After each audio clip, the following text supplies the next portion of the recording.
Good afternoon, welcome to the UK Column Live. It's the 2nd of August 2012 and it's just gone 2 o'clock. Got a bit of a packed show today. Brian and I are going to just be skimming through the headlines as we do, and following the headlines we will be speaking to a gentleman called Kevin Bull.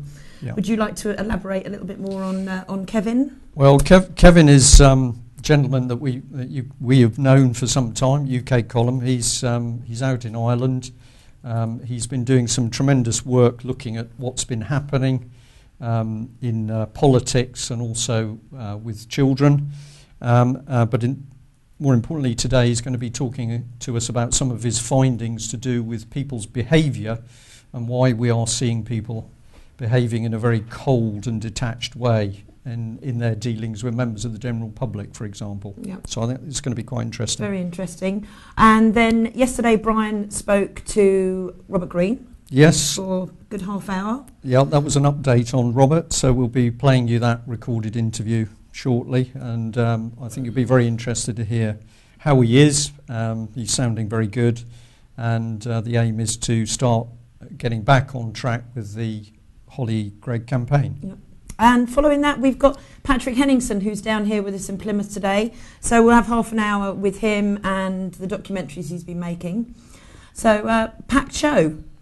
Should we jump straight in with the headlines then, Brian? Do you want to go first? Well, I think so. I wanted to kick off today with Syria. And I've chosen an article which appears in the Daily Express. And the headline to that was simply, let me just double check, I've got it all on screen. And that's right, just waiting for my...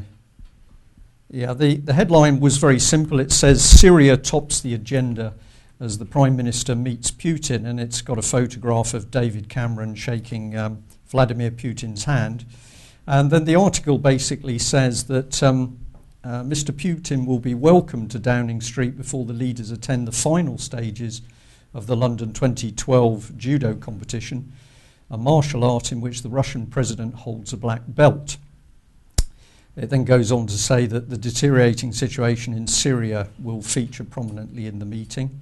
But what's interesting is that this is described as the latest round of Olympic Games-based diplomacy. There's no actual definition to what that phrase means, but it's almost as if world leaders are being brought into, an old boys club at the moment, to have a good time while they discuss a few basic things like which country is going to be invaded next. So this is a very, very strange article and worth reading from that point of view. But of course, one of the things that's mentioned in the article is the fact that the Prime Minister is expected to urge Mr. Putin to address the growing concerns about human rights issues in Russia following his controversial re-election as president in March.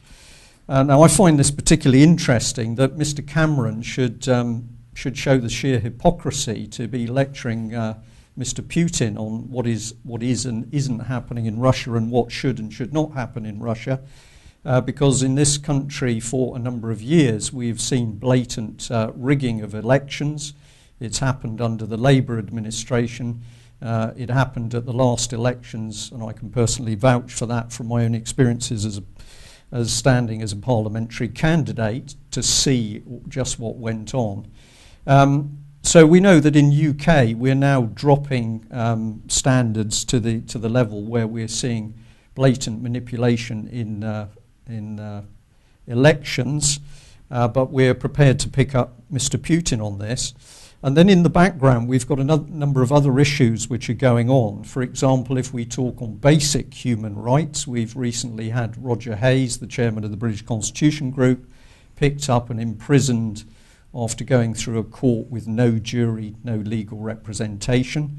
We've also got a young ex-Royal Marine, Mick Harvey, who has recently been sentenced to 8 weeks in prison for daring to give his sons a birthday card and chocolate Easter eggs. And of course, Mick Harvey was put in a court with no jury as well. And then we can also take a look at a story from The Guardian, where The Guardian is pointing out that remand prisoners are actually being denied basic rights, which they should be entitled to, because they're not on the same footing as as convicted prisoners. So, although it's a very short article, overall what we're seeing is absolute double standards by Mr. Cameron. We can't sort out these problems in UK, and yet he's prepared to lecture Russia on it.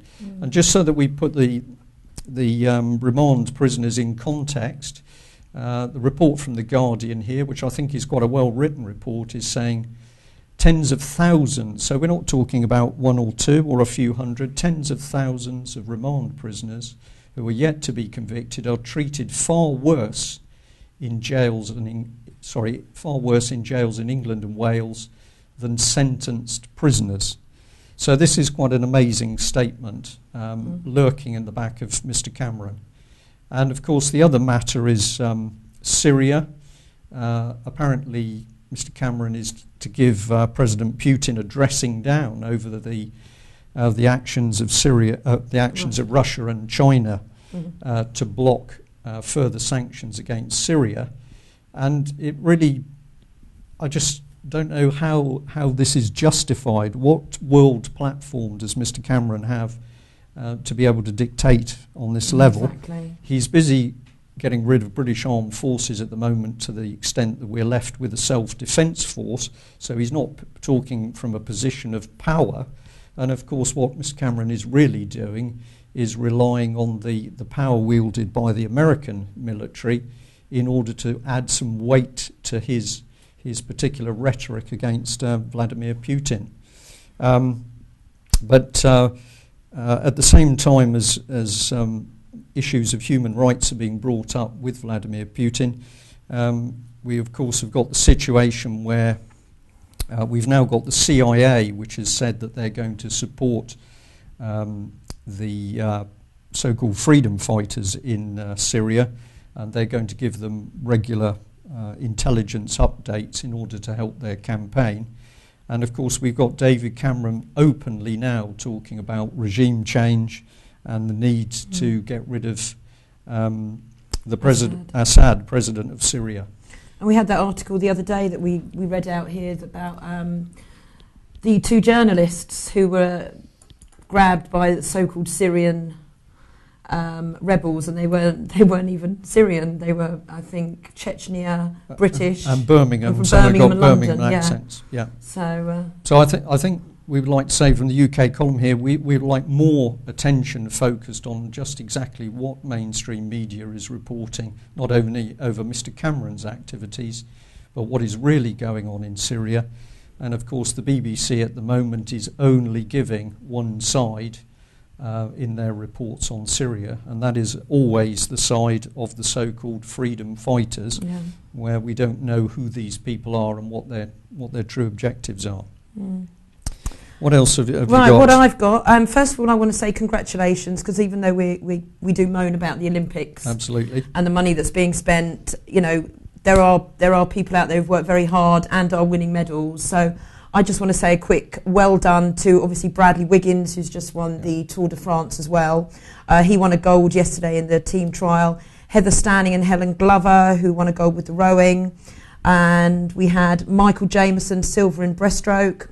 And the rowing 8 won a bronze, and the road time trial, Chris Frome won a bronze as well. So congratulations to the athletes. It's, you know, they've worked hard to on their sports and bringing the medals home. They've got a good result, and good UK result. Column Live is very, very happy to give credit where it's due. So absolutely. If we're still talking about the Olympics, we're not commenting on the athletes in any derogatory way. What we're focusing on is the whole setup of the Olympics organisation and the money around it. Talking of which, I found this really interesting.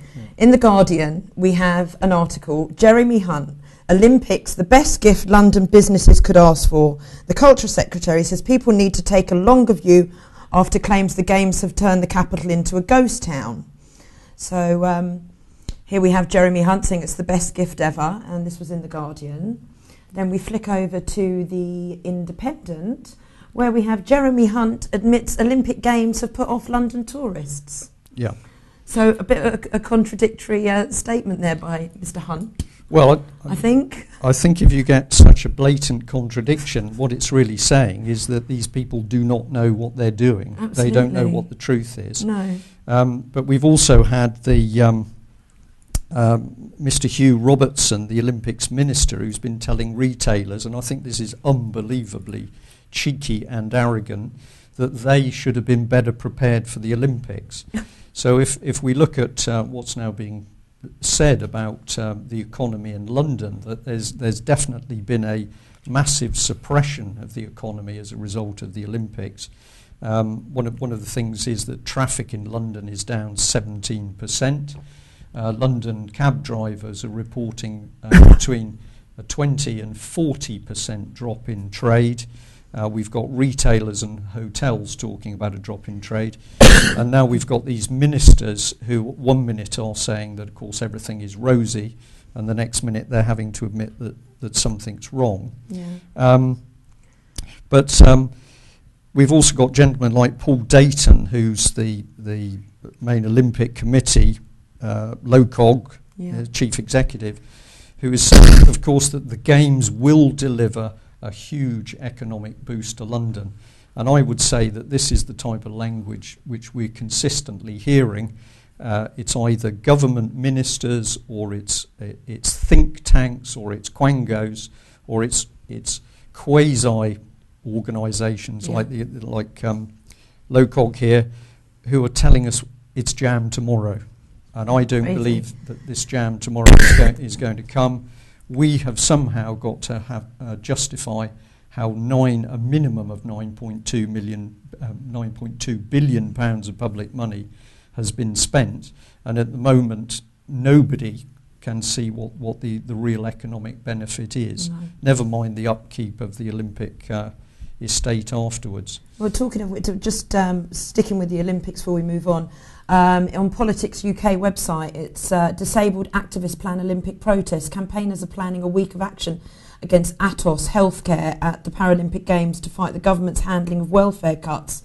Disabled People Against Cuts, DPAC, and UK Uncut, who do quite a good lot of work there, are working together to dispute Atos' £100 million contract with the Coalition on Work Capability Assessments. Yeah. Well, this is quite an interesting situation, because when we move into the section with Mr. Kevin Bull shortly, one of the topics we were just going to touch on was the subject of Atos and employment and support allowances, whereby we're now seeing a very large number of people who are clearly unfit and unable to work are actually being refused any form of grant and support by this huge commercial organisation, Atos. And there seems to be absolutely no sympathy and empathy from either that company or ministers such as Mr. You're okay there? Yeah. Or Mr. Chris Grayling. It's almost as though we don't care about people in this country and whether they can actually afford to live and support themselves. And I'm sorry to keep ramming it home, but there is something very wrong where we can magic up 9 billion for the Olympics, or 6 billion to support the economy in Ireland, or 80 billion to support international monetary funds. But when it comes to basic humanity and looking after ordinary people who've got problems, we can't do it, and it's done with a cold arrogance. So I think that's going to lead into our discussion in a few minutes with Kevin Bull very well. One little thing I think we should perhaps show. This is the Metro magazine for today, and it's got a headline which really says it all, that 275,000 Olympic tickets are still unsold. There's some other statistics in here. It says 200,000 football tickets have still not been taken up. So this is flying in the face of everything we were told, that everything was sort of overbooked and you'd find it difficult to get a ticket. Now we're suddenly seeing that seats have not been sold. They're actually giving them away at schools as raffle prizes for Cardiff. Right.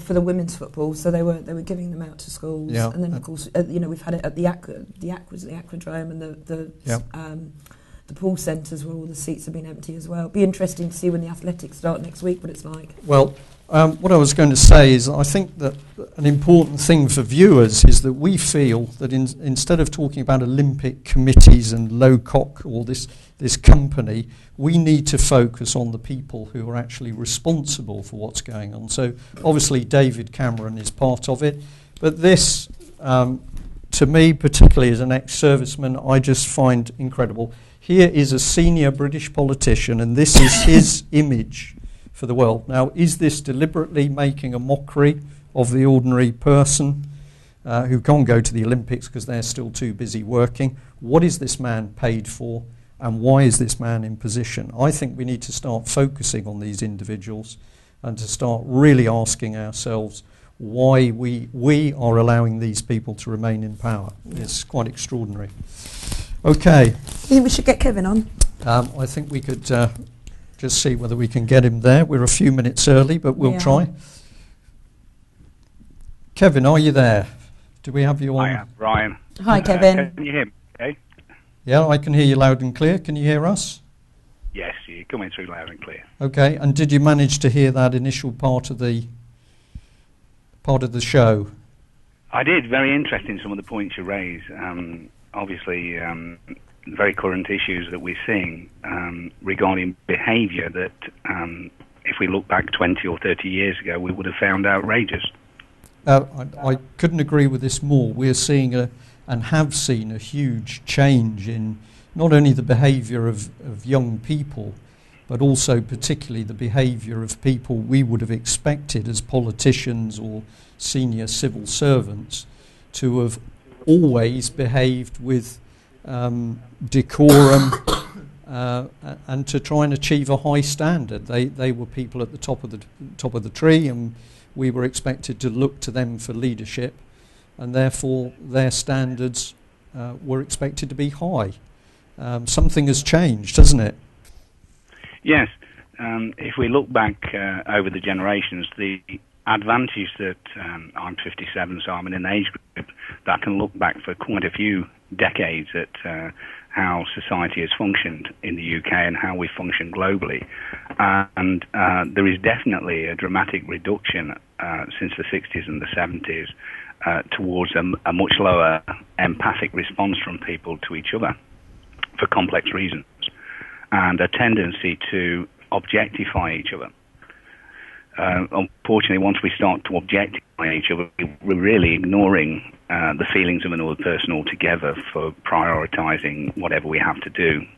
And that is seen very, very much so in some of the things we're going to look at happening currently, where we look at state systems and establishment systems where people we all recognise have become a number, and we all recognise when we don't seem to have very much value. And this results in systems then making decisions to such an extent it can seriously threaten our health, our children, our families, and even cause death.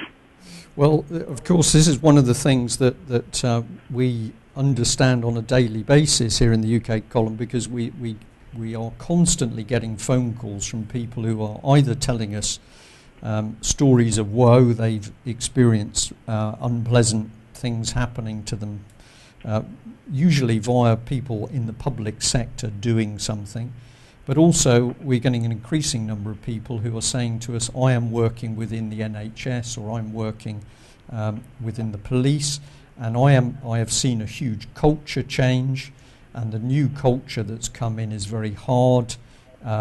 It's not efficient, it's not friendly, and yes, you're quite right, many of these people are sort of saying, if I can't retire shortly and get out of it, they're actually saying that what's happening is starting to make them unwell. And when you hear it from one or two people, okay, you say, well, maybe they are at fault. But when you start to hear this 5, 6, 7, 8, 9 times a week, and it goes on week after week, obviously something is happening out there which is changing the way people behave with each other. And of course, we're based here in mainland UK. You're there in Ireland, but I take it you're seeing exactly the same feature happen in Ireland. At a slightly later stage. In other words, what limits a lot of changes in society is legislation. Fortunately, in Ireland, we've got a beautiful constitution that protects society to a major degree, and this is the barrier in Ireland that people are fighting to protect the constitution, because in reality this protects the families of Ireland in a major way. And a lot of organisations are trying to make people aware of the destruction or the taking apart of the constitution, where they shift the right of parents over their children, shall we say, to the right of the state over children, is going to be a disastrous move. And often they use the UK as an example for this, Brian. Right. Okay, so if we, well, of course, we would thoroughly agree with that, because we've got the work of the British Constitution Group at the moment, and we've earlier mentioned Roger Hayes, the chairman, who was imprisoned effectively in a secret court. So we've got big problems here. But you, I'm jumping around a little bit. I think let's just, if you just give us a couple of minutes on yourself. We've known each other for several years now, but what would you like to tell our viewers and listeners about how you got started? How did you get interested in this subject of how people behave? I think, let me put it to just prior to the time we started talking, Brian, which was about 2007, about 5 years ago. And we both come from different sides of defence. You in the submarine warfare support side in the Navy, and myself in the civilian side of submarine warfare, as in the engineering side of supporting NATO. So, for me, right up until that time in my life, I absolutely believed in the system we have. I still do today, but it's being interfered with. And I am very loyal to that. I'm loyal to the Official Secrets Act and everything I've been involved in, be it on a minor level in supporting what we had in the UK, submarine warfare-wise, which is paralleled across NATO, as you'd understand. But I later found out I became ill in '93, and I was misdiagnosed with a depressive illness for 13 years. I believed it because I'm from a physics field, so a professional from the medical, clinical medical field. I'm going to just accept, and that is it. He's an expert. But I found out after 13 years through private assessment and research I did myself that eventually pathology was performed, and it was found I didn't have a depressive illness at all, that it was caused by a cortisol insufficiency of the adrenal glands which sit on the kidneys. And this is known as Addison's disease or adrenal insufficiency, and is a black and white test through what's known as a Synapton test to test the function of the adrenal glands. Unfortunately, what had happened is that this had been overlooked at the initial diagnosis, and because of that, I struggled on for 13 years, not improving really. I'm not going to go into that any further than that, because it's not really the function of what we're doing today. But during that time, I had to change my role from working in a very logical, absolute, finite, scientific physics field to doing something else, because I didn't want to be dysfunctional totally. So I worked as a volunteer for nearly a decade for social services adult section in a day centre situation in England, one of the largest day centres, where I worked with clients around rehabilitation, and I also brought them on technology-wise with wireless networking before they really moved into that area, so we could do proper teaching to clients in rehabilitation, brought in the colleges and this sort of thing. Very interesting stuff, working in MenCap as well, alongside that in learning difficulty and mental health. So I've spent 36 years working with people and families, but to a greater degree in the past 15 years. Now, what this gives you, Brian, is a reality experience of it, not one that we get through the media, not one that we're spoon-fed, and not one that's alarmist. It's reality, because you're having to deal with this every day, and part of that is functioning as a counsellor in this area as well, supporting people from legal abuse syndrome and who've suffered harm in their lives and need to come to terms. And the picture of all of this leads towards a dramatically changing society. In the UK, the main change point was in 2005 with the new Mental Health Act. And if we actually looked at that, you would find that 70 medical organisations and different organisations fought the change in that act, which changed from treatment before control to control before treatment. Unfortunately, today it's control, control, control, as we can see how invasive and how much on people it is, and how it's being used in child proceedings even to take children from good parents.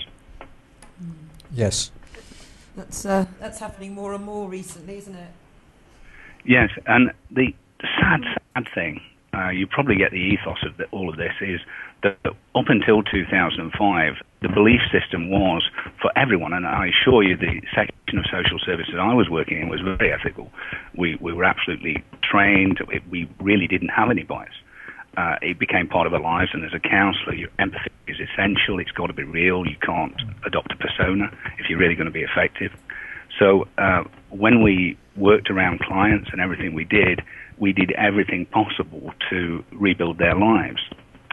And it's very sad that a lot of social workers and doctors have left the profession over this.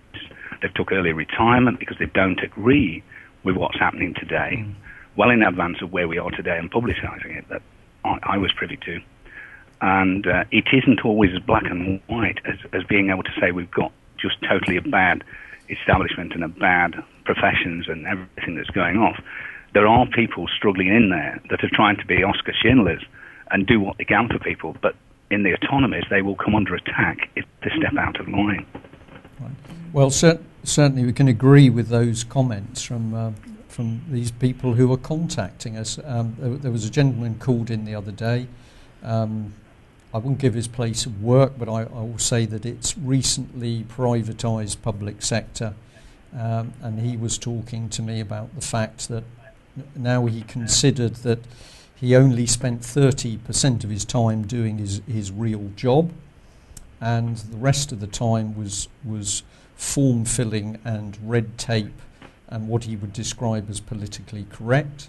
And what he then described to me was that having challenged his boss that this was just not good, effective, efficient use of his time, he was then hounded and victimised because he wouldn't toe the line.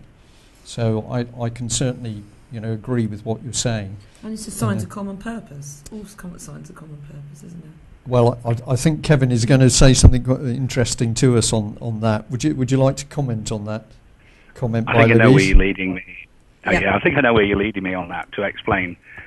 We've all got our own views of what's happening and trying to evaluate it. And a lot of that's made difficult. Perhaps in a few moments, if I explain low empathy and how it changes in society, it'll be more understandable in a light introduction. But the problems we visibly see, we try to understand, is why would we have organisations training people like common purpose that are very visible, and that government departments are actually paying into these systems for this training. And we don't really get any clear answers. We see things like leaders going over to India to a common purpose event and all this sort of thing. And this has a very global effect. But the question of what common purpose is and what these training organisations are is complex, but they're not quite as they seem. We have, if we go back historically to the 50s and 60s, whether we look on the US side or whether we look on the UK side, slightly different situations. In the 50s and 60s, really the autonomy and the establishment was very threatened by the freedom movements and everything that happened during that time. In America, it was Vietnam and the campaigns for peace around it, and some marvelous people there that did tremendous good at bringing that to an end. And in the UK, we had a big scene of peace camps, anti-nuclear, and a feminist movement that grew out of that to quite a major degree, trying to get a kind of equality in society and protect the society and the family unit from these dangers that we saw during the Cold War, both of which Brian had different roles in during that in the support of defence.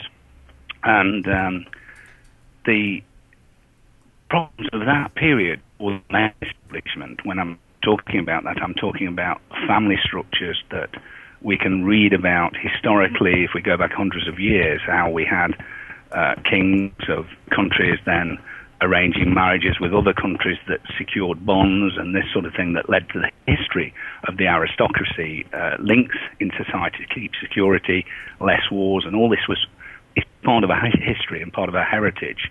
But in modern society, when we move to the 60s and 70s, we've moved totally away from the sword and the shield and everything that we see historically to really nuclear war possibilities and pressing the button and all these sort of things.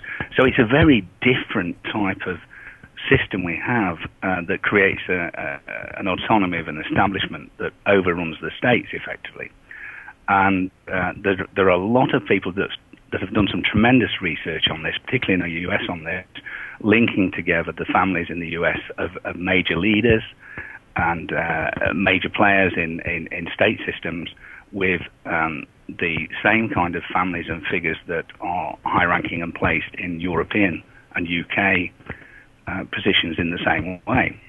And this is not unusual, it's just a matter of fact that it works this way. Yeah. And can I just interject there, if I may, yes. just to perhaps focus things a little bit for some viewers and listeners who may not be familiar with the area that we're talking about at the moment. But what we're essentially saying is that there are now proven and easily seen family linkages between people we wouldn't suspect of being linked. So we may have American presidents linked through to members of the royal family. We've got strong links between all members of the European royal family. We've got very powerful banking individuals who are linked through. So it's bloodlines, isn't it? We're really talking about bloodlines between these people. Very, very much so, Brian. And the bloodlines are very important historically, prior to what we understand today about empathy and how that is generationally affected in neuropsychology. Perhaps to understand this, first of all, let me explain. For anyone to understand this, you can't understand it if you just hate what you're seeing, no matter how much harm it's doing to you, because you fail then to see the full picture. And you have to understand your enemy, if you like, to really see where the problems are coming from. And to do that, you have to look at it empathically and place yourself in their shoes and say, what would I do? And that is the way. Now, with the establishment, it's not all as black and white as saying that they are out to get us or anything like that. It's more to do with that they see things a very different way to what we do as empathic, caring people. We care about our children in a very different way. We really do feel strongly, instinctively protective to our own children, and that leads us to conducting the way we are with family in a different way to what we see in the aristocracy. If you look at the aristocracy and if you look at any films and that, they have a different challenge in that to show feeling is considered a weakness. And that is very noticeable in two areas of Europe, one of them being obviously the UK. We can see that and how they've struggled. If you look at the recent film, which was The King's Speech on King Edward VI, King George VI, I beg your pardon, how difficult a time he had as a child. This is the Queen's obviously, and how difficult that is to live through that. You've got to understand that they're brought up in such a way they don't really have any empathy for society at all. They don't even have any experience of society as the ordinary man. And that film is very worth watching to understand his one ordinary friend in the film who helped him with his speech. Right. But the point I'm making in this is we have to look at this open-mindedly and then try and undo the damage and prevent any further damage once we fully understand this. The problem in the aristocracy and in the families that get to that level is they have sacrificed empathy for others to get there. Right.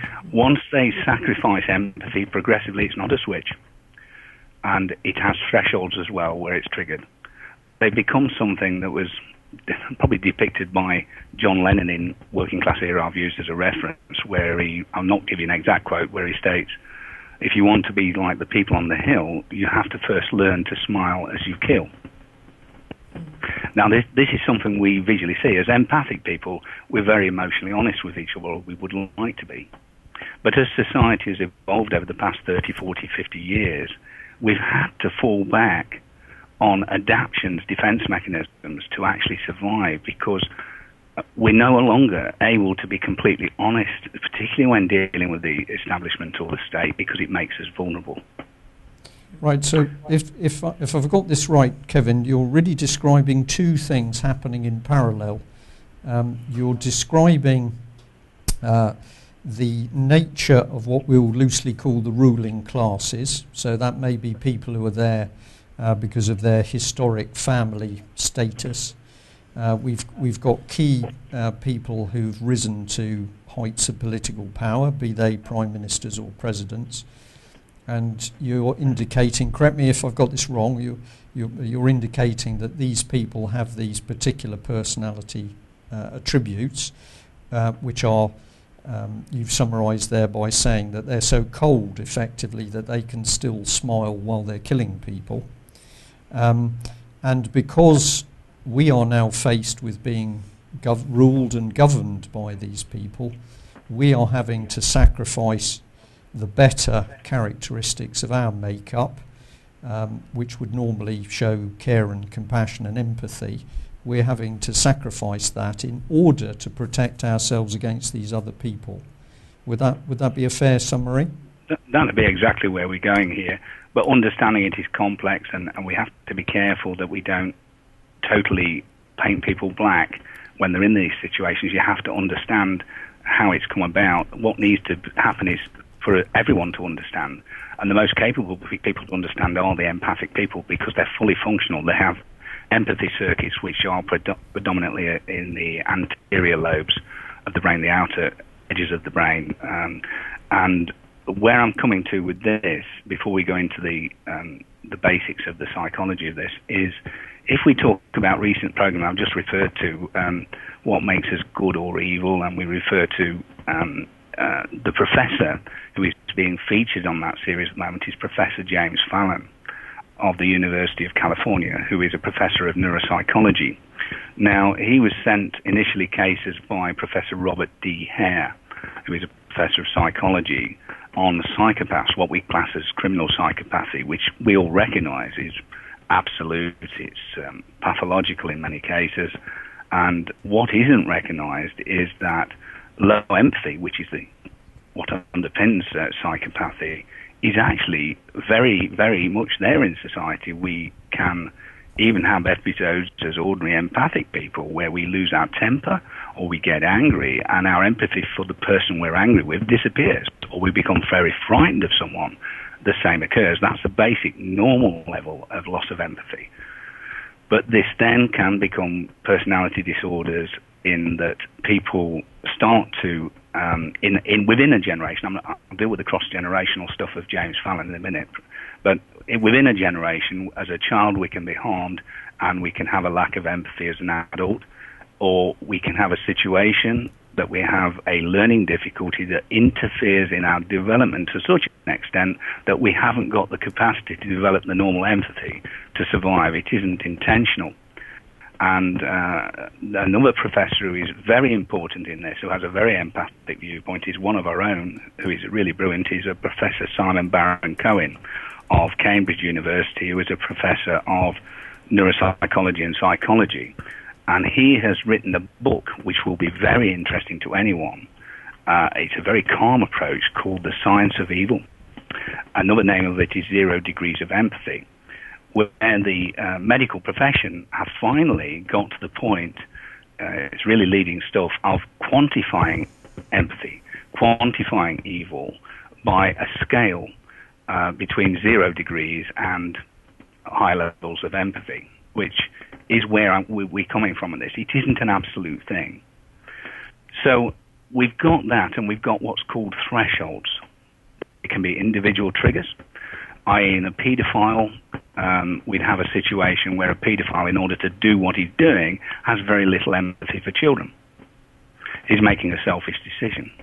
And people who start to lose empathy to do things that are not acceptable in society and not acceptable to themselves originally, damage themselves to such an extent they avoid their feelings of guilt and responsibility, anxiety, to a major degree, which leads to borderline personality disorder and into various forms of psychopathy. That can, even narcissism is part of this as well. And when this is actually occurring as a person develops the personality during their life, once they have breached major personal things to them that cause them then to not be able to look empathically at their own guilt and responsibility anymore, they're then left in a situation, and they're often forced to do this, where they start to see things differently. They start to see things from the perspective of judgmental view of others and projecting on others, i.e. it's well known that people project on the victims, psychopaths project on the victims, paedophiles project on the victims, criminals project on the victims, otherwise they couldn't repeatedly mug an old lady. It becomes a situation of them being desensitized by not looking at specific areas of guilt and responsibility so they can perpetuate their trade.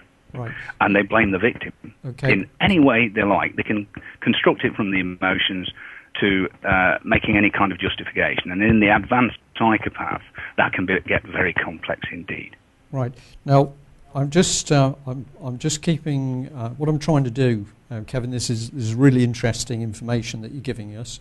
I'm keeping a little bit of an eye on the time, and I also just want to move on to some other aspects of this, which I think viewers are going to be interested in. But essentially, you've started off here talking about people. I'm going to say have got these particular character deficiencies, but they're a hereditary aspect. Perhaps it's been caused by make-up within families, but there is a thread that we have particular groups of people who exhibit these psychopathic personalities. But we're also seeing in society at the moment other people exhibiting the characteristics who don't have those same backgrounds. So where is the rise of this coming from? How is it that we're seeing more ordinary people? I know where you're coming from. Why have we got an increase? Well, let's just tidy up quickly the generational factor. And I think Professor James Fallon has been brilliant in speaking out. You see, when he did the original research where he looked at brain scans of Professor Robert D. Hare's clients, and he looked at these were prison psychopaths. There was the characteristics in neuropsychology found that they were totally lacking in empathy circuits. It was very clear to see on the brain scans. And in with the brain scans, believe it or not, if you watch the program, was his own brain scan.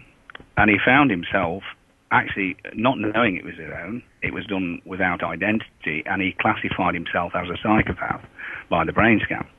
Now, obviously, he's a lovely guy, Professor James Fallon. He's never offended. But it's not come from his lifetime because he had a lovely upbringing. Everything's great if you watch the programming. This is cross-generational psychopathy like we see in the Blue Bloods, the aristocracy. So if you have a good, positive upbringing, you're not going to harm because you really pretty well get what you want, and you're integrating with society, and you've developed all the social skills and the intellect to do so. So you're unlikely to offend criminally or really damage society. But he admits himself that he is cold to certain things. I think he's a brave guy to do that. Right. So that deals with the cross-generational issues that are clearly there. But in our own lifetime, which is where you're going, why have we changed? Why have we changed from what we were in the 50s and 60s, which I think most people can recognise the cooling off and the hesitation to be closer in communication, to be more empathic, to see it as more dangerous. The reality of this is not really the masses that have done this to themselves at all. In fact, they're probably the biggest carriers of empathy that we'll ever see, and amazing people to actually manage to get through a lot of the stuff that they're put upon them. in a very judgmental way. What's actually happened, our working environments and everything we integrate in the systems since the 50s and the 60s have progressively changed, where to survive and to eat, we are having to face making decisions in our jobs and our lives that breach our own social code, our own conscience. And each time we have to make that decision to survive, we're seeing our people around us, other employees in the same field making the same decisions and having to do it. We're really pressured to do it to quite a degree. And this is not what we generally believe in. So if I could perhaps give an example here, we have somebody working in a hospital, we'll say they're a nurse, they've decided to do this job because they want to be out there helping people, and most people would say nursing is it's an inherently caring profession, but we now have the situation where a nurse is in the job and he or she may be required to carry out a policy, let us say, to help end the life of somebody, which is not being done on a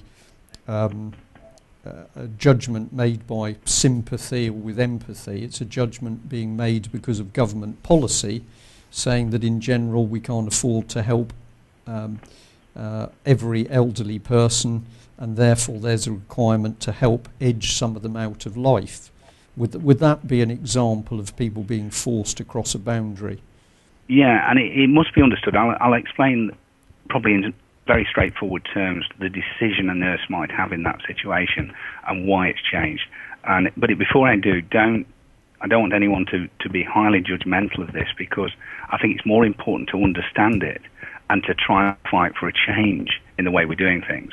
Because at one time we had matrons that were absolutely brilliant in hospitals and were great protectors, and we also had nurses trained on the job, qualifying from very different empathic backgrounds, but that were almost like safety people that would not just behave logically, but that would raise the alarm. They would protest when they weren't happy internally with the medics and the other staff, thereby giving us a protective number of people within their autonomy that gave us a safeguard right through the years, which was lovely.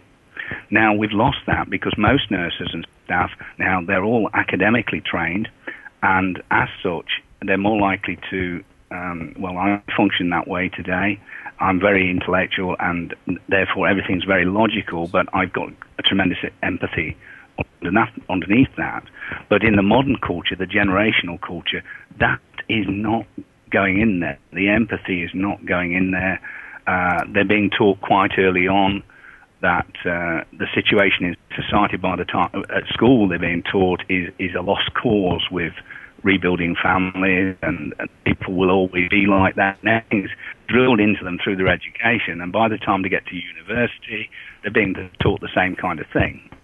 And I don't agree with that at all. I haven't worked with families for 36 years and had success if that was the case. Right.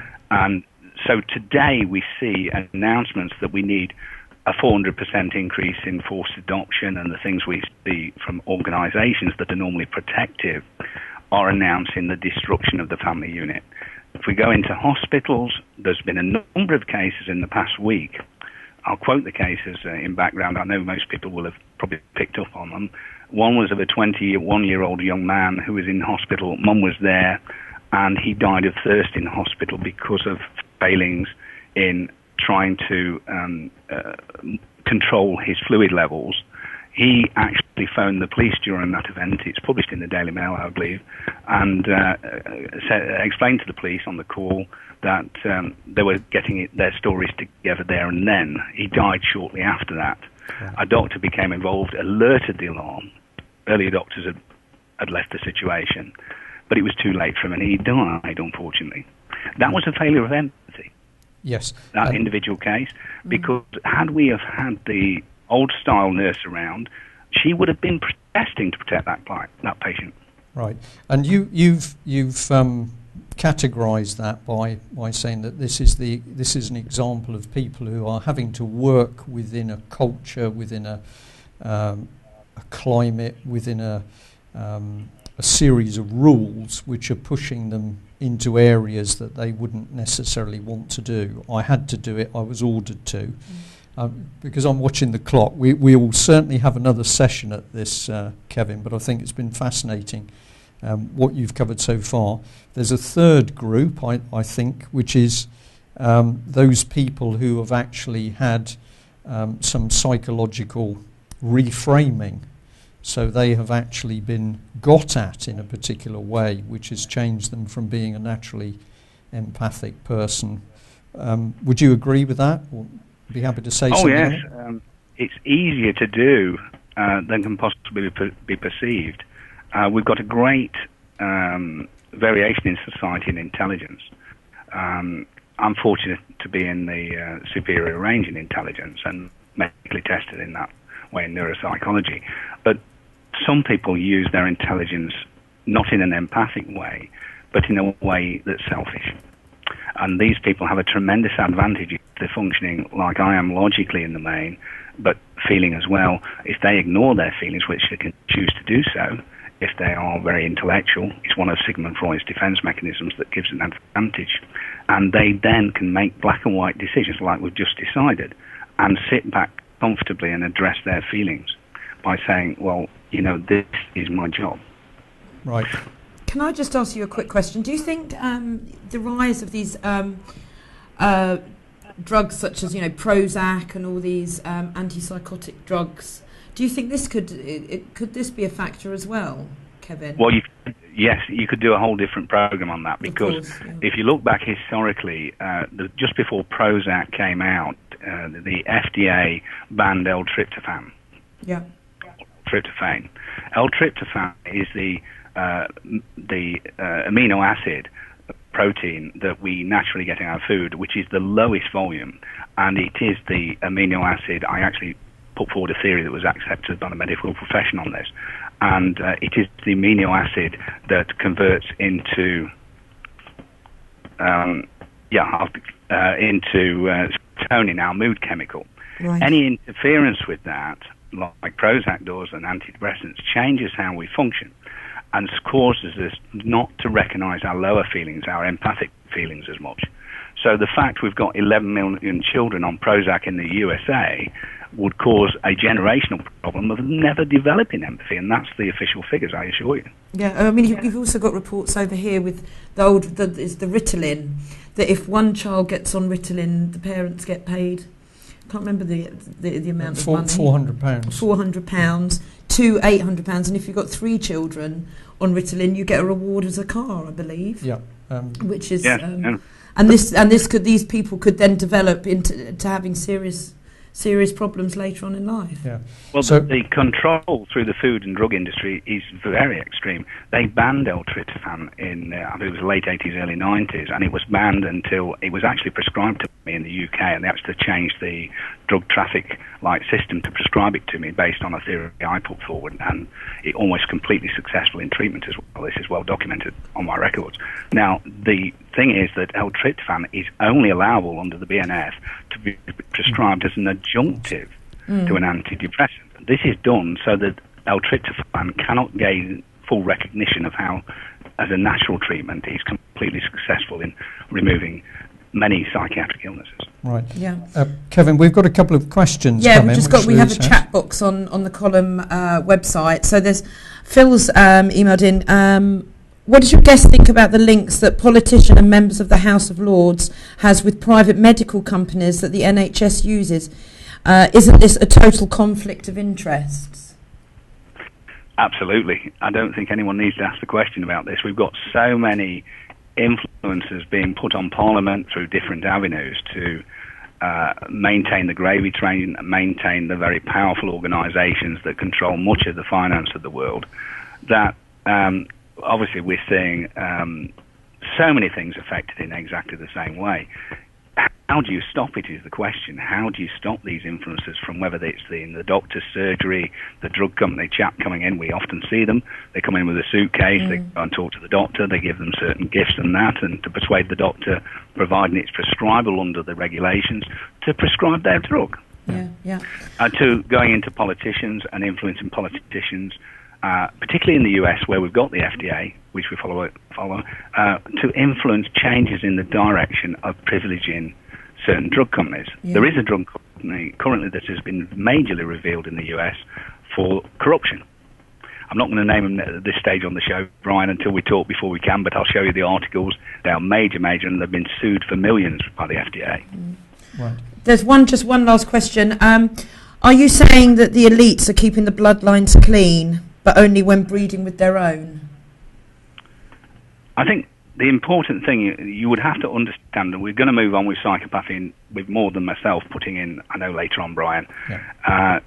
Once you understand low empathy and psychopathy, you'll understand that their belief system and what they want is so different from empathic people that even some people look at their behavior and believe that they're alien or there's something really strange about them. But it is how they function. It is explainable in science. And one of the big factors of this, they pursue control and power. Absolute. Yeah. And whereas we are more likely to negotiate that and to integrate in a very balanced way, they want total domination, you see. Right. To project on everyone else and blame everyone else for their failings.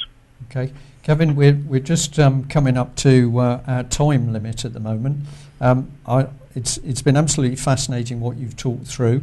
I'll just say on air that in a discussion that we had yesterday, I was talking to you about the work of Thomas Sheridan in Ireland, and we're looking forward for you two guys to get together. Because it'll be a great show, the two of them. Yeah, Tom Sheridan's also now speaking out on the subject of the rise of the psychopath. And I'd like to point out on air that at a talk we did Financial Terrorism, which is one of Ian Crane's organised talks in London. I was there talking to Thomas Sheridan when he was approached by a psychiatrist and a clinical psychologist, and they both congratulated him on his bravery in speaking out about psychopaths, because they said that this is an extremely worrying development at the moment, the way we are seeing people. We're increasingly seeing people with psychopathic personalities assume positions of power and control. And they pointed out that within the psychiatric and the clinical psychology professions, they were not really allowed to speak out on this subject. In fact, the psychiatrist said, I believe if I were to speak out on the dangers of these people, I would lose my job. So that's a pretty powerful statement. Absolutely true, and this is why we mustn't judge too much. Although in my own site that I actually explain why the autonomy can't speak out, freethinkingvoice.org, reading is on there on this very issue of how difficult it is for a doctor to speak out. Examples of this are Andrew Wakefield, who tried desperately to warn people, and he's since been proven to be correct by further medical research. But of course, they get drummed out if they don't toe the party line. And this is the problem. It isn't that all doctors are bad at all. They're brilliantly expert in their own individual specialities. They do lose out a bit in the total overview because they're not trained that way, really. And that gives an in for people like ourselves who have some knowledge to input to the profession in a useful way. But the thing about this is to get to understand that we have different personalities in the autonomies, in the legal profession and in the medical profession. Some people are forced to do things against all of their wishes and feelings because if they don't, they're out. Right. Some people are quite willing to cooperate and actually get pleasure out of it. Absolutely. Kevin, we can't tar everyone with the same brush. No, we can't. Kevin, thank you very much. We're out of time because we've got interview to get through with Robert Green, but we'll definitely have you on again and maybe have Thomas and Kevin on at the same time. That would be fantastic. I think if we can do that, that would be brilliant. Brilliant. I'm sure you will have got people thinking about what you've said today, and obviously if we come on and do a longer show, we'll be able to get some more details and facts. You mentioned a website there. Would you like to repeat that for... Yeah, it's small case, freethinkingvoice.org. Okay. And there's considerable reading on there of what we're talking about, psychopathy, that I put up a few years ago in a very black and white form at the moment. Okay. Really to alert people, because there needs to be the education now to understand that this is a variable thing. Okay, and Brilliant. I'm also going to say, Kevin, that, well, thank you for joining us. You are, of course, doing, and have been for many years, doing some tremendous work to help people who've been very badly hurt by the system in a number of areas, including having their children removed. So I'm going to thank you for that, and we will certainly get you on the show in the near future with a bit more time. So thank you. Thanks, Kevin. Thank you. Yeah, thank you, Brian and Claire. Lou. Thank you for the opportunity. Okay, bye. That's all right. Okay, bye-bye. This is interesting. Somebody's come up in the chat box. I've been a psychiatric nurse for the last 15 years, and I agree there is a rise in the number of serious personality disorders, psychopaths, narcissists, and character disorders. Lack of empathy has increased. Yeah. So that's coming from a nurse. So backing up really everything Kevin said. It's very interesting that Kevin, of course, is talking from a background in the profession, and he's pointing out, as we would do, that, of course, we're not saying everybody is bad. Mm-hmm. What we need to do is get the good people out front. Exactly. And can we just, do you know what Kevin's website is again? Just off freethinkingvoice.com. freethinkingvoice.com, Pondman. .org. So freethinkingvoice.org. Okay. Okay. So yesterday you had a bit of time with Robert Green. Robert. Robert, who's been a fantastic campaigner to get the truth out about the abuse of Down syndrome girl Holly Gregg. And Robert's recently been in prison and come out of prison, and so this was the first opportunity we'd had to do an update, and I think you'll be fascinated by what he has to say. So, good afternoon, Robert. Can you hear me okay? Yes, I can, Brian. Thank you. Okay, excellent. Well, you're here on the show today. We've got a half an hour slot where we're looking forward to giving viewers an update of what you've been involved with, and also, I think, getting the story out of fresh for people who aren't yet aware of what has really gone on in the Holly Gregg case. So, welcome to the show. And what would you like to start with? We can give you a free rein with the show today. Oh, that's good. Well, I'll behave myself then, yes. Okay. Anyway, what I would really like to say, more than anything else, is to thank all the wonderful people who supported me when I was in prison. The support I received was absolutely tremendous, something I'll never forget. I had people writing to me from all over the world, 35 different countries. I received around 2,000 letters. I received all kinds of very nice gifts and all sorts of things, from carpets to books to all kinds of things, which were all very, very much appreciated. And it was very, very good indeed for morale, although I was in good spirits anyway. But when one knows that there's that amount of support out there, mostly from people who've never even met me, then I think it's a very impressive thing indeed to do. And I thank every single person who wrote to me. I'm deeply touched by everything that you did. And I think it helped put a bit of pressure on the authorities to try and ascertain that I got out sooner rather than later. So it was a great comfort to me, and a great comfort to my family, my loved ones, who obviously always a difficult time when someone's in prison. And I think it helped them a lot as well to have this kind of support. I should go on to say, although I have written about this, and maybe some of you will know about it, some may not, people were concerned about how I would be treated in jail. Well, what I have to say is I was treated excellently. I had the most wonderful support from everyone in the prison, from the governors, the officers, and perhaps most of all from my fellow prisoners, who were on my side right from the start. Many of them, of course, it was a prison in Aberdeen. I can tell you a lot of the prisoners had a pretty good idea about what has been going on in the city, and they were enormously supportive right from the start. Okay. So that was a wonderful thing, and it was really something that I couldn't really fail to be in anything but sort of good morale, because the support was so wonderful from all sides. Okay, well that's a really lovely place to start, because there's a lot of very dark and disturbing things going on in British society at the moment. Yes. So to have a few but very positive words about our fellow human beings, and indeed people who are working on the staff inside prisons. I think that's wonderful. So, well, it is, Brian. If I just may add, before I don't want to sort of miss out on this, I'd like to say publicly again, which I've written about, but how impressed I was by the prison officers themselves. They had a great deal, certainly at Craig Inch's prison in Aberdeen. They all behaved with courtesy, and I saw the way that they dealt with other prisoners. It's a difficult job, it's a dangerous job, but they handled themselves with humanity and professionalism and courtesy at all times. And I have the greatest admiration for all of the officers with whom I came into contact. Okay, well, we're delighted to help that be broadcast out, because credit where it's due, I think, is the rule we should be applying. Very much so. Now, I'd just like to set a little bit of the background, and I will say straight off that we'd like to just, while we're doing the broadcast with Robert Green, I'd also like to just mention that we've had Roger Hayes, chairman of the British Constitution Group, was arrested and put in prison recently. So we are starting to see that people who are campaigning and speaking out are being given fairly direct and, in some cases, I think, very harsh treatment by the courts. You've experienced it, Roger Hayes has Yes. experienced it.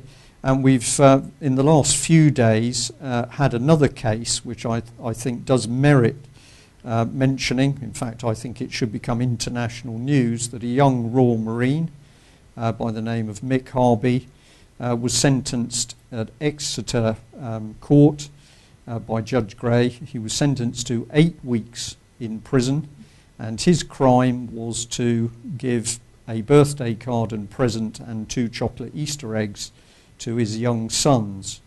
And Right. that sentence took place in a court with a judge and no jury. Yes. And that young gentleman is in prison at the moment, and because of financial cuts, we know that he's locked up in his cell for 22 hours a day. Goodness. So what we're beginning to look at is the fact that British judiciary and courts are now starting to clamp down on people who are trying to speak out. Yes. And, on the truth, and in particular where they're trying to expose corruption within our government and public services. So if we just, perhaps for new viewers, Robert, can I just ask you to just give us a very quick little summary of how you came to end up in prison? What were you involved with? Yes. I'll try to keep it as brief as possible. When I came into the case, and obviously you will appreciate there are legal restrictions placed upon me, so I can't be quite as frank as I would like to be. But when I met the Greggs, Holly and Anne Gregg, I was impressed by their courage and certainly in the case of Anne, her wonderful memory for everything that's gone on and all the documentary evidence, without which I could have not have proceeded with the case. Because the case is really all about documentary evidence. And the evidence was there from a number of experts, including Grampian Police's own forensic officer, Dr. Frances Kelly, that's a lady, and Detective Inspector Ian Alley, who had all said quite clearly that Holly had been the victim of sexual abuse and that she was a competent and honest witness. Despite having Down syndrome, I think people who perhaps don't know about the cases, some people with Down syndrome are not regarded as competent witnesses, but at Holly's stage she is, and therefore is a perfectly viable witness. And again, people perhaps don't know about the condition is that people with Down syndrome have a tendency, an overwhelming tendency, to tell the truth. They don't tend to fabricate things or imagine things or make things up in the way that the rest of us can, really. They just, if you ask them what happened maybe several years ago, and they do have very good and very vivid memories, far better than most of the people who don't have that condition, and they can relate things very, very clearly indeed from years and years and years back. In the case of someone like Holly, it's actually a curse, because when Down syndrome people are reliving these things, they're actually imagining that those things are happening to them all over again. So you can imagine in the case where a young woman has been sexually assaulted, if she's asked to talk about it again, it must be terribly disturbing for any young woman. But a young woman who is actually having to relive the abuse again, it is a terrible, terrible thing. And I admire Holly enormously for a tremendous courage. I would like to say that the second time that the investigation took place, and the time when I was present, was on the 8th of September 2009 in Shrewsbury. Holly was interviewed by Detective Constable Lisa Evans of Grampian Police. Holly spent 3.5 hours just alone as a competent witness, just with a couple of witnesses in the back, one from Shropshire Social Services and another police officer.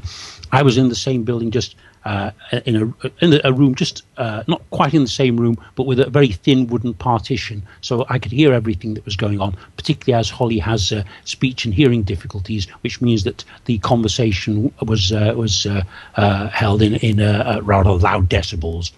So I heard Holly give all the information, which I'd heard her give before, very consistently, and she named the people concerned.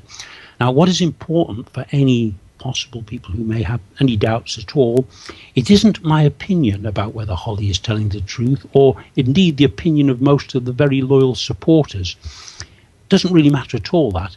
The opinion is that of the experts, and the experts have all verified this for her.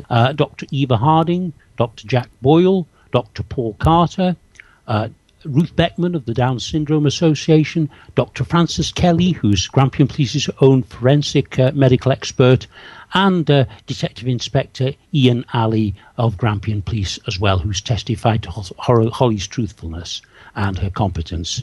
Right. So all those people support Holly, and why what we did learn for sure on the 8th of when my trial took place.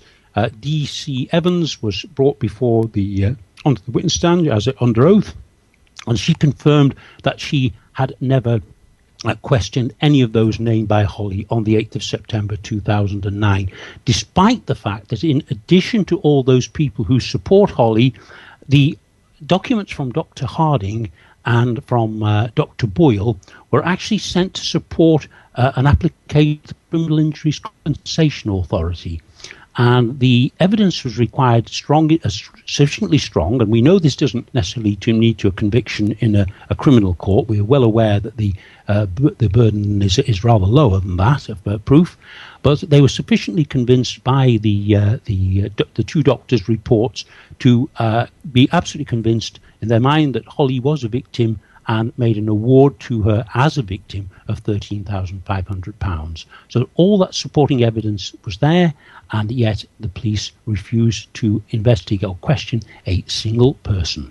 Right, Robert, yes. If I just come in there, if I may, what I want to do is just encapsulate things for viewers and listeners. The basic facts of this case are that at the time a young Down syndrome girl is raped and abused and sexually assaulted by a number of individuals. Mm-hmm. This is eventually brought to the attention of the police, and what you've just described is that Holly is interviewed by the police, and she is also interviewed and assessed by other experts. Experts, yes. And then, despite these people saying collectively that, yes, abuse had taken place, despite their evidence that this was the case, which supports, obviously, Holly's own view, no full investigation was completed by the police. Is that the... That is correct. And I think it's important, again, for people who are not, as you may, are not familiar with the case. The case at which I was, the interview at which I was present was actually the second of its kind. Holly was first interviewed in 2000. But of course, at that time, I wasn't. It was long before I knew anything about the case, many, many years before. So I can't speak for that particular interview. I am keen to mention this one on the 8th of September because I was there. I heard, and unlike the majority of people who may have opinions, I was there and I heard it all. Right. And so, having got involved with Holly and her mother, Anne, and you've been working to try and get the truth out, and to try and get justice for Yes. Holly and her mother, of course. That has led you on a campaign trail, Yes. which then has ultimately resulted in you being arrested and sentenced. So just tell us a bit about what were the key facts, what were the key events that were the cause of you subsequently appearing in court and then being sentenced. Sure. Well, for quite a long time, I was trying to get the story out by various means through the mainstream media and by the authorities and the police and so forth. I repeatedly said, you've got to do something. You've got to surely question these people. You know, we're not saying they're guilty, but there's enough evidence there to warrant a proper investigation. And in this type of case as well, I understand that computers are normally checked when these kind of allegations are made because obviously in questions of rape, there's always difficulty in sort of getting a conviction over rape. I'm well aware of that. But it's well known by police who are investigating alleged paedophile rings that the practitioners, the people who tend to abuse children, also tend to use child pornography on the internet, which is a criminal offence in itself, and of course is far easier to prove. So that is the normal procedure, but the police did not question the people, did not have a look at their computers, and of course the other reason for looking at computers is it often shows links between perhaps a number of people who the people who are named in the ring, if such a ring exists. Right, and we must say, if such a ring exists, nothing has been proven, but the thrust of this has always been for an investigation to take place. Now, I'll go on a little bit more how it came about. On the 3rd of October 2009, I called a public meeting in Edinburgh. It was part of another meeting, but a public section of it invited everybody I had mentioned. If they want to come along, I was going to name people because obviously the concern was that with this type of crime, and assuming it's a crime, there is the danger that the people who do perpetrate these kind of crimes continue. It's not something that people just do once and then they don't do it ever again. So there's, as I saw it, a continuing risk to the vulnerable people in the city of Aberdeen. Again, I didn't get anywhere with the police or anyone. They still ignored everything I was trying to say to them. And in the end, I decided I would stand for election in the general election of 2010 for the constituency of Aberdeen South, where most of the offences or the alleged offences were said to have occurred. And I wanted to go there just to force the other politicians who were seen to be terrified of actually saying anything about this case. And I wondered why there's such a sort of reign of terror that even responsible elected people in positions of authority were terrified of even mentioning this case in any shape or form. So I went to stand there. I arranged to meet people for the first time. I'd never been to Aberdeen before, on the 12th of February 2010 at 10:30 in the morning, just up the main street there, Union Street. And half an hour before I was due to meet the people and media as well, I'd invited them along, I was snatched by two plainclothes police officers, put in handcuffs, refused any legal representation, and held in prison in Queen Street Police Station in Aberdeen for 4 days in solitary confinement.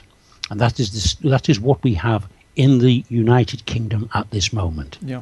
And this, of course, in a way mirrors what happened to Roger Hayes, because Yes. Roger Hayes was lifted by the police, arrested by the police at his home, and then the next thing he's straight into a police cell and taken from there directly into a court with no representation or jury.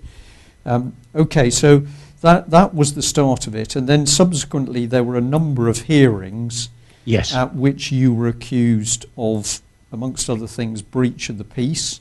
Yes. What were the charges against you? Well, the charges really were that what I did do was at the end of 2009, because I was getting no support whatsoever and no one seemed to be acting in any way, I did send out leaflets naming the various members of the ring and those who named to be their victims. I know I was taking something of a risk on that, but I thought in the public interest, and because of the repeated failures of the Grampian police to investigate in any way, I felt that was the only real prospect open to me in the public interest. because obviously everything was being done to suppress this case at all levels. Right. Okay. And are you able to give us any? I'm keeping a little eye on the time. We've got about 9 minutes remaining. Yes. Are you able to give us a little bit of an insight into what happened in the final court case where you were subsequently committed to prison? Yes, indeed. In the final, I think I should say first, and this has some sort of connections with the Roger Hayes case and other cases as well. I say that Roger and all the other people who came to Aberdeen to demonstrate, it was fantastic as well, because we heard you in the prison and it was terrific. I forgot to say that, but thanks to all of you, and that includes Roger and many other people who travelled from all over Britain to demonstrate whilst I was in prison. But as far as the case is concerned, there were 18 hearings. It's a record in Scottish legal history, I believe, and also the most expensive case of its kind in Scottish legal history. Not that the Scottish media in general had any interest in reporting it, because, we couldn't report it. Was it Holly Gregg's name comes up, and people might start looking at the internet and perhaps thinking this is a strange case, but obviously the authorities in Scotland could not afford that to happen. And in fact, as I was going back to the Roger Hayes situation, I was arrested and charged in relation to solemn proceedings, which would meant I would have had a jury. And whilst I was being represented, one of the people who represented me as my senior counsel was perhaps most famous in Scotland, famous criminal defence lawyer in Scotland, Donald Findlay QC. However, once Mr. Findlay had become involved in the case, the authorities then decided to downgrade it to a summary offence, which means instead of having a jury, I would be tried by a single judge, or sheriff as they're known in Scotland. Right. Okay, and what were the final charges given against you? Yes, well, the charges against me were that for my breach of the peace, and also for I was given 9 months for breach of the peace, and also an extra 3 months for breaching my my bail conditions over publicising the case. Right. So we end up with a simple case that you have worked extremely hard now over a number of years to try and assist Holly and her mother to actually get the truth out. And of course, there's many elements to this truth, because it's not only what exactly did happen to Holly and what she suffered, but we've also got this aspect of why the police have steadfastly refused to properly investigate, and also why the Scottish establishment has put up such a wall of silence, really, in the case. It's been quite clear that the Scottish establishment does not want to go near this case. Well, it does, and it goes right to the top in Scotland. It doesn't just go to a high level in the judiciary or the legal system or the police or anything like that. It goes to Alex Salmond, because although, again, this was not reported in Scotland, the Alex Salmond and the Scottish ministers refused a request about the Holly Gregg case, consistently refused to Her Majesty the Queen's official representative, the Freedom of Information Commissioner, Mr. Kevin Dunyan, in the summer of 2011. And in fact, the timing is not actually precise, but it would seem that the entire Scottish government was within 24 hours of facing criminal charges regarding contempt of court over the Freedom of Information Commissioner's failure to answer the Freedom of Information Commissioner's requests. Now, you would have thought, whatever the issue, that would have been a major story in Scotland, wouldn't you? But God, do the media mention it? Television, radio, newspapers? No. No, the Scottish people are kept completely in the dark about this. Well, this is a very common theme, and I think it's an important thing for us to raise on the show today, is that where serious questions are being asked to the performance of public authority, or indeed ministers or the judiciary, we are seeing this shut down by mainstream press and media. Obviously, in your own case, the BBC got involved, and then having said that they were, in Holly's case, the BBC got involved, and then having said that they believed what she was saying and that they felt this was worthy of an investigative programme, they then subsequently pulled out. But we're seeing this mirrored in other cases of child abuse by children's services, that the mainstream papers will not take the story. Yes. We've had a case recently where ITN has backed out from doing any form of investigation, and I've recently been asking questions of mainstream journalists about their coverage of the Leanne Smith story, because it's evident to the UK column staff that truth has not been told in relation to Leanne Smith's story, and what happens is a wall of silence from the mainstream media and indeed journalists who did report something at the time. Yes, indeed. So we don't quite know what it is that causes this silence, but it certainly seems that guilty people do not want the truth to come out, or they're protecting people. Indeed, I do recall, going back a long time, there was a phrase that came out by leading politicians: who governs Britain? It was back in the 60s, and I think they were concerned about sort of militants on the extreme left of the trade unions, all this kind of thing. I think we have this same question should be asked again, but we're not looking at militants from the trade unions this time. We really want to know who it is who is putting the pressure on the judiciary, on the police, on the media, to keep these kind of stories quiet. Who is it? Who has the power to do that? Yes. Why are leading supposedly investigative journalists terrified by the name of Holly Gregg and certain other cases? What is frightening them? Who is frightening them? Well, one of the I think the public deserve to know. I think you're absolutely right, and I was just going to add there, one of the things that we do know is that the moment any of these very disturbing and in many cases very delicate stories are put to the mainstream press, before their own journalists or media, before any of their own people start investigating to find out at least some of the facts and substance to the story, what they do is immediately consult their own in-house legal team. Yes. And it would appear to me that the in-house legal teams are simply talking to higher authorities in the judicial system, and they are then being told to get their noses out. Yes. So we are seeing media people, it doesn't matter whether it's Fleet Street journalists or local newspapers or BBC or major media corporations, we see that the judiciary are somehow threatening them if you dare to carry on with publicity of this story. And I think this should be deeply worrying to the general public, because if we can hide the abuse of children and we can see guilty parties being protected under this wall of silence, our society is slipping into a very dark and dangerous place, in my opinion. I think you're absolutely right, Brian. And I think we're getting close to the end of the interview. I'm aware of that.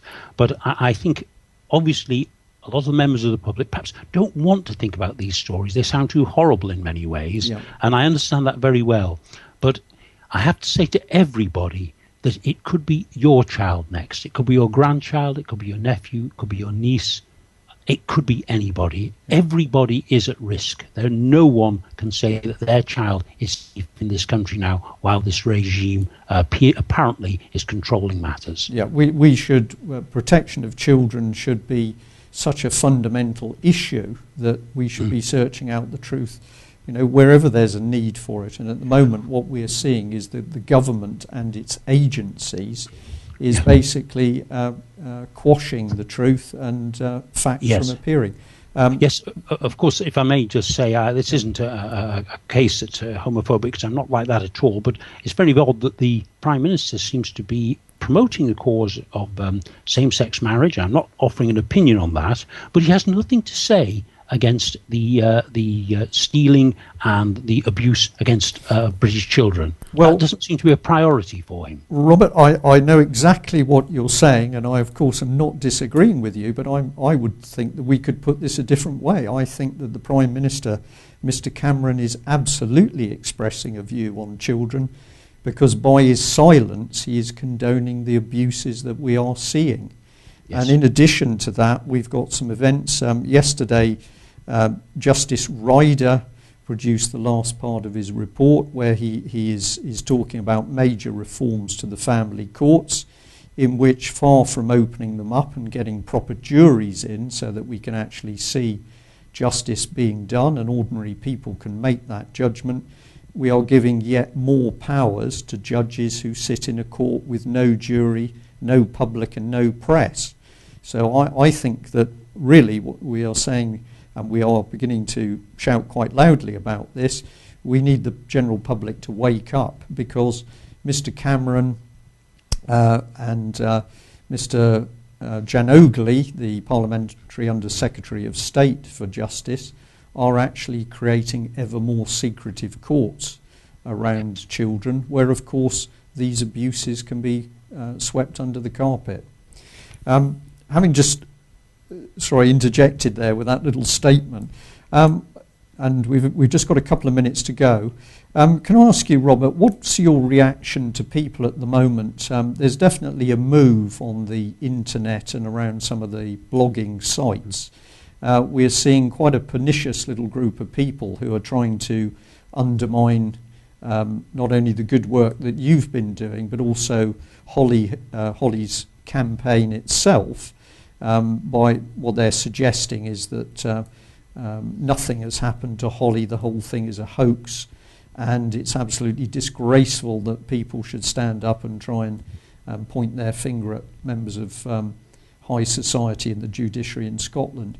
Well, how would you answer these critics which we're seeing on the internet at the moment? Well, I think it's just something very simple, and it's the way that I started the discussion.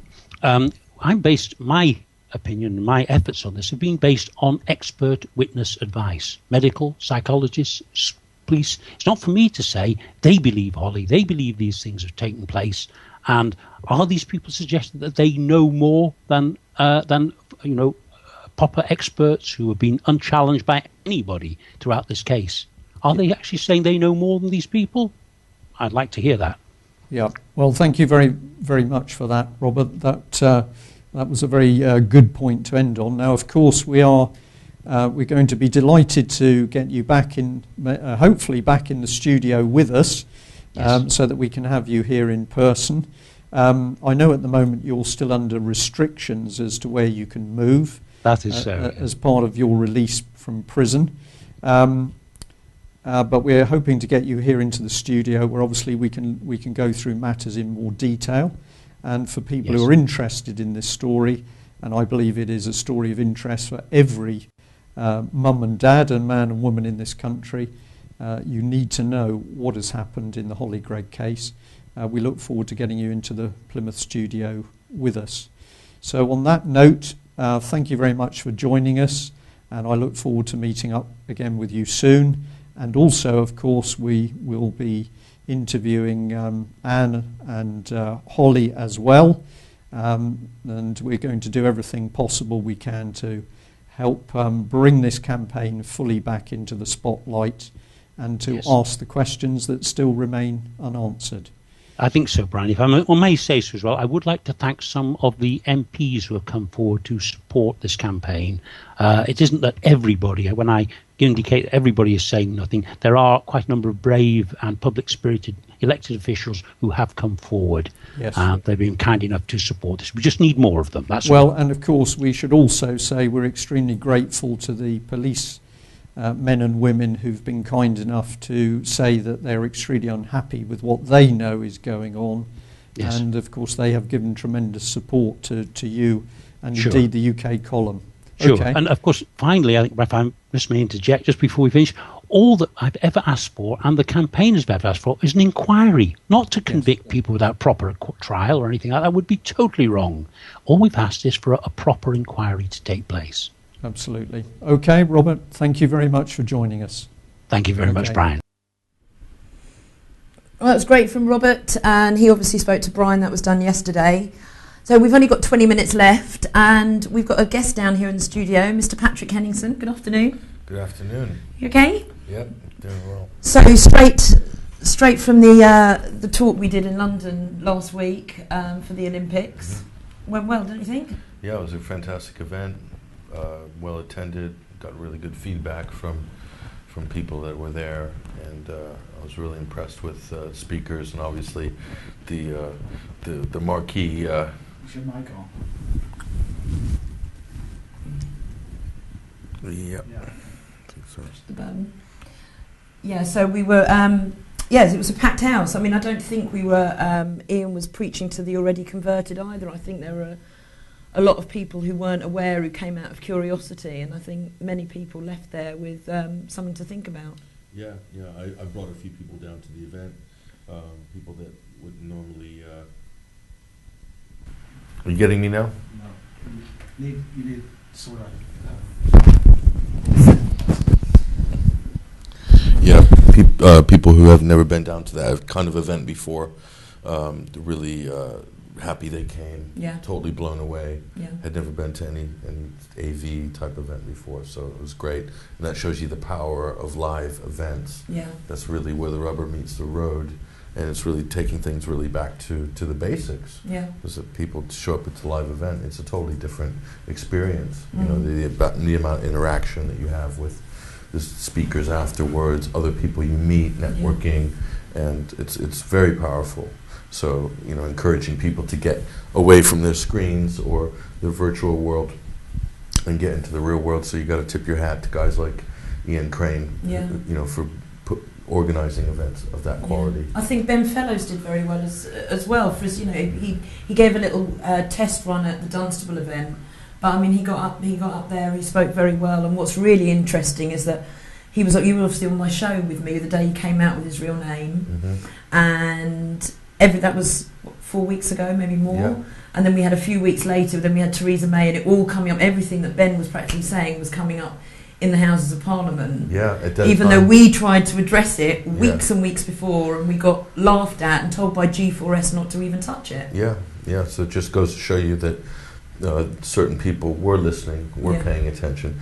But you know, to underscore that whole story, I think the more I learn about that, and the more I hear from Ben's testimony from his investigation that contract with G4S and the Olympics was set up to fail in order to give the entree for the military.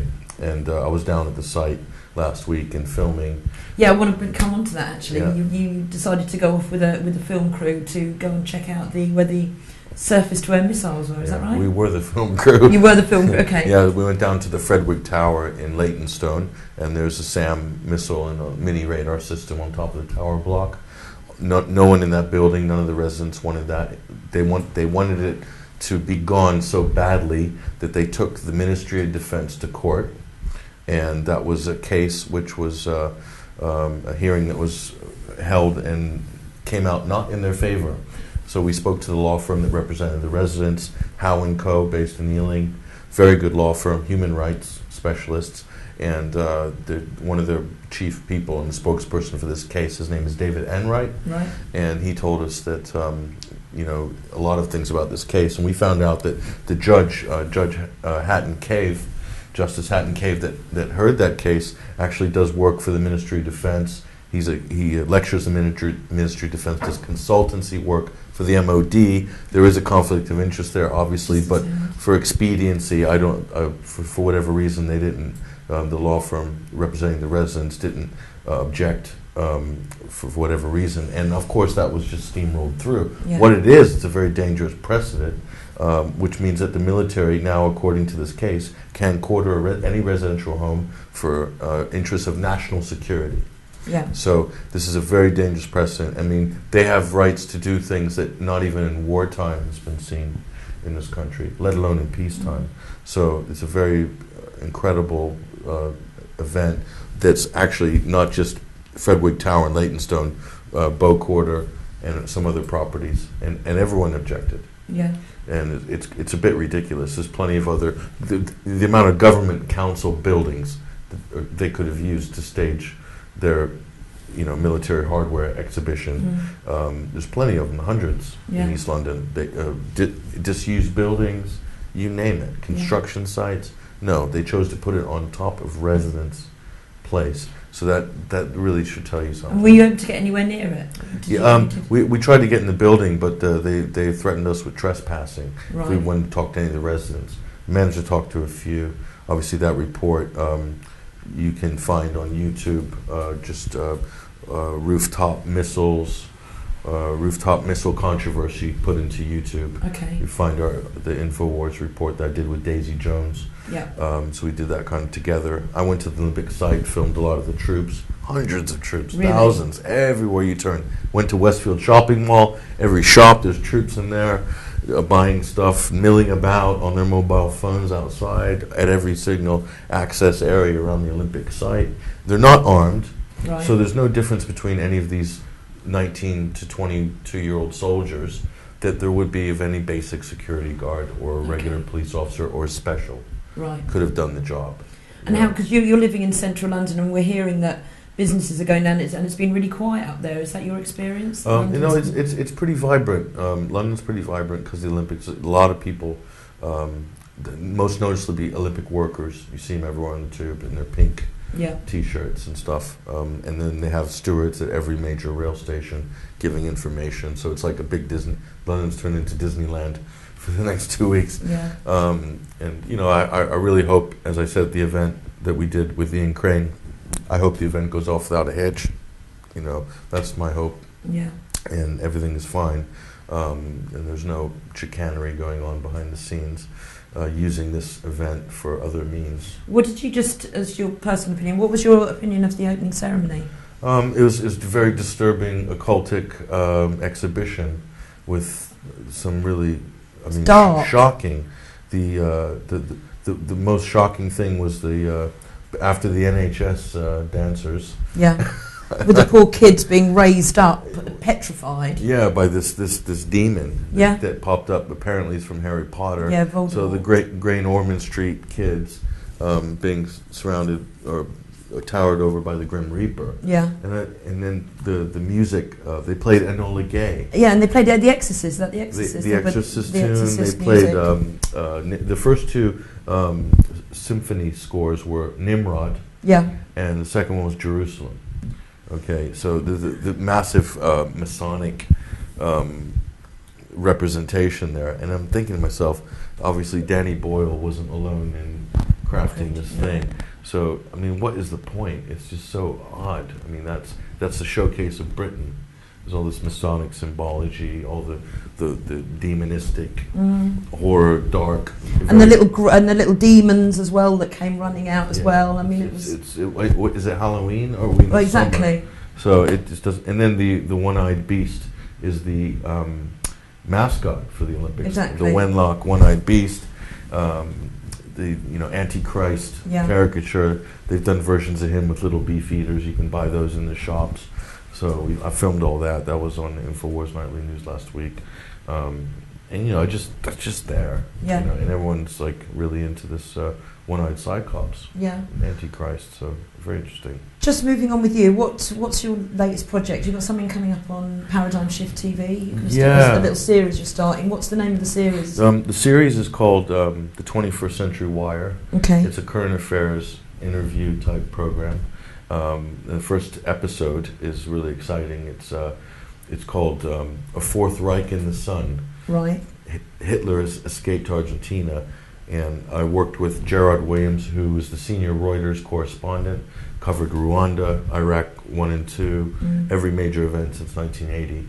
He broke and kind of left the mainstream media to do this investigation into Adolf Hitler in Argentina, 14 trips to Argentina, piles of FBI documents, which we show in our program, to show a lot of the top Nazis were spirited away to Argentina, including Adolf Hitler and Eva Braun, and Hitler died in 1962 in Patagonia, alone, decrepit, on a respirator. Right. Okay. Martin Bormann, the architect of the Nazi economic power, he also was there, set up 1,000-odd shell companies involved in these corporate.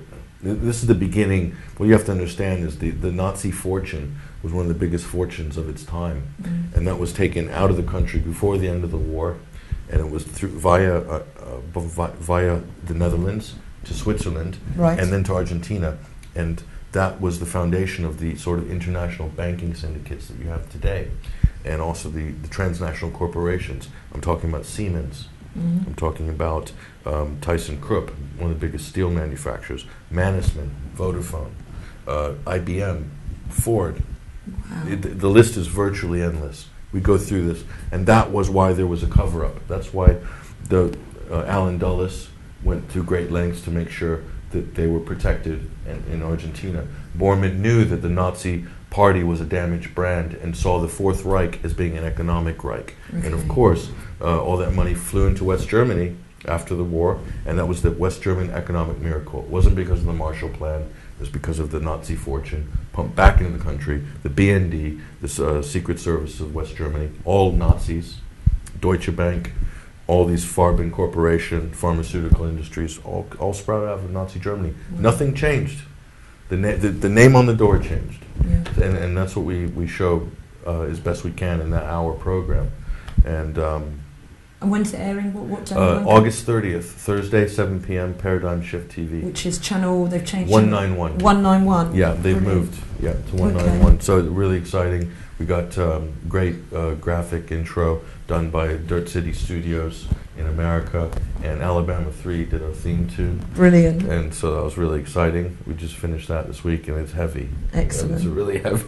I don't know, it might be too heavy what they did for the show, but I think a lot of people will like it because it's that kind of cutting edge dubstep kind of sound that's really popular right now. Brilliant. Real dirty, a bit dangerous. Yeah. So I just have to live up to that theme tune. That's going to be the hard part. So. Yeah, that's what's happening. So that's next Friday? No, Thursday. Thursday. August 30th. August 30th, okay. Right before Carnival. Okay. We'll get you back on the show and do another little plug for it. Yeah, then. yeah. I just want to touch now with what's going on in the Middle East and Assad and everything. I know you're quite an expert on what's going on over there. You've been over there to the Middle East. What's going on over? What state's it in now over there? It's Syria is in a really vulnerable position as a state. The important thing to underline here is Syria is one of the last secular states. Okay. It's a multicultural, multi-religious, multi-ethnic, secular state. Now, Assad is being portrayed as a brutal dictator, a la Gaddafi, in the media, and especially in the Western media. So the regime change, we need to get rid of this dictator. This family's been ruling Syria for 2 generations, 3 generations. They need to go out. That's the sort of party line you hear along Western media channels and through the Foreign Office in Washington. Friends of Syria and all these bogus groups that are kind of colluding with the Gulf states who are shipping arms and sending Al-Qaeda in to do suicide bombs in Syria. Did you actually, sorry to interrupt, did you see, we mentioned it on the air, I think a couple of days ago, where there were 2 hostages taken into a Syrian so-called rebel gang, and they came out, after they came out, I think it was 1 Dutch and 1 British journalist, and they came out to say none of them were Syrian. One was from Pakistan, Chechnya, and a few from Birmingham, and one with a London accent as well. All foreign fighters. And even in Voltaire Network, Thierry Misson, who is there in Damascus, and he reported about some of these Free Syrian Army guys are so whacked out of it, they thought they were fighting the Israeli army. That's how bad it is. Okay, but this is who William Hague and Hillary Clinton are backing. And people got to understand, this is a fake proxy war. It's really designed to break up that nation state, to balkanize it, because they refuse to be an outpost for Western imperialism. It's as simple as that. It has nothing to do with the Arab Spring or anything like that. It's a dirty war, and people are disappearing. It's created paranoia on both sides, which is really horrible and dangerous. I'm no fan of Baathism or Assad. I mean, obviously, it'd be nice to see a democratic transition there, but not in this way. And I think the majority of Syrians share that opinion. The ones I've spoken to in Syria share that opinion. They, of course, they would like to see the Assad family go, but they don't want to see the country balkanized into 6 different regions. No. And already the Kurdish faction in the northeast, which is really linked to Turkish Kurdistan and Iraqi Kurdistan, they're starting to form their own sort of shape up there, and that adds another disturbing aspect to it. Christians are being persecuted, ethnic cleansed out of villages by this Free Syrian Army, these Sunni Al-Qaedists, who the West, or is the preferred Western sort of ally for guerrilla wars. It's really horrible. But and so if the Syria domino falls, then the next will be Lebanon, because Hezbollah The only thing really protecting him in the region is the Syrian government, and Hezbollah is the adversary of Israel. Right. And if Hezbollah fall, then Israel and the U.S. more or less have an open green light to attack Iran, because there'll be no reprisals. I was going to get to Iran. What's going to be going on with Iran? Well, what do you say? I mean, Israel and Iran are already fighting a silent tit-for-tat war. Yeah. Assassinations, you name it. So the problem is for Israel, and the Israelis are always concerned with their security. Yeah. So if there's no way that the U.S. and Israel can unilaterally strike Iran if there's going to be some reprisals from Hezbollah, Yeah. and there will be many. An attack on Iran will be seen by Hezbollah as an attack on all Shiites in the region and an act of aggression. So it would be war. And what you're seeing now is Iran is also, there's little Shiite disturbances cropping up in Saudi Arabia. Yeah. There's Shiites in Bahrain. They're in Iraq. And so and I would probably do the same thing if I was Iran. I'm not going to take this sitting down. I'll start stirring up the pot in every single country. And we also had the statement from Israel, I think, was it last week, that Iran is going to use, it came out of Israel, Israel said that Iran are going to use the Olympics to set a bomb off at the Olympics. Yeah, another bogus narrative that, like the Bulgarian bus bombing that was immediately blamed on Iran. I mean, give me a break. How much of this fantasy can we sort of take? And again, the Olympics, why on earth would Iran want to be involved in any kind of terrorist attack on any Western country? They've never done it to anyone, have they? They haven't, but I mean, it's obvious that they would get completely pummeled within days. So it would be an act of war. And it doesn't make any sense. But in the mind of the Western media consumer, this does make sense, because they've been reared on shows like 24 and endless movies where there's this Islamic extremist that want to set off nuclear bombs just for the hell of it. Yeah. And it's not based at all in reality. And if there's any bombs that are going off, 9 times out of 10, 99.9%, it's going to be rogue operatives in Western intelligence agencies colluding with other foreign actors to make a false flag attack. Yeah. And that's what we saw in 7/7, and probably somehow in 9/11 wasn't what it appeared to be, and many other bombings across Europe. Operation Gladio. The list is endless. Mm-hmm. There are Islamic extremists. They do exist, but they are completely irrelevant compared to the false flag, Western orchestrated terror, state-sponsored terror in the West that's used against us to get us to back certain foreign policies. That's all it is. Yeah. Somebody's mentioning about Turkey. Lee, after Syria has been conquered, onto Turkey. Would you agree? Turkey's a little bit more complicated. There is a lot of shift going on in Turkey. There's also a heavy CIA Western intelligence presence within their political bodies themselves. Right. So, and also there's a big ethnic diversity in Turkey. So the Kurds you have over in the eastern part of the country, they're significant. And also, Turkey houses two major U.S. bases. They have had nuclear, ballistic missiles from the U.S. in the past. So, but Turkey is also a secular country. Okay. And generally, right now, today, the West and the Western planners in the Pentagon and other places in the Council on Foreign Relations, they don't like secular countries who have a national identity. They want to break that because that is anti-New World Order. Yeah. The New World Order does not like nation states that are secular. They prefer to deal with extremists because they can manipulate, they can divide, they can conquer, they can create an endless conflict through this by creating artificial religious and ethnic divisions.